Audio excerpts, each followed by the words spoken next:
కావ్య 10 గంటలైంది లేయి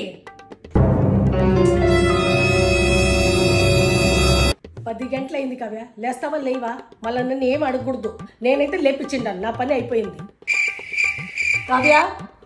లేస్తావా లేవా 11 అయిపోయింది కావ్య టైం చూడు ఫస్ట్ ఎంత అయింది ఎన్ని గంటలకు లేపించమన్నావు నువ్వు ఇప్పుడు నువ్వు లేకపోతే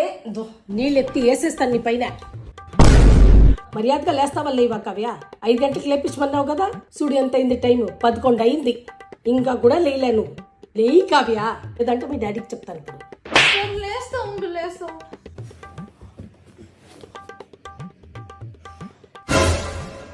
మా టైం ఇంకా 5 అయింది కదా మా అంత బిన్న 11 అని అరుస్తూ ఉండవు 11 అంటేనే ఇన్నిసార్లు పిలియాల్సి పడింది 5 అని తింటే ఈడనే కూర్చోవాల్సిందే నేను నాకు వేరే పనులు కూడా ఉన్నాయి ఎట్లో లేచిండే కొద్దిగా స్నానం చేసుకోపో ఇదేం కర్మరా దేవుడా.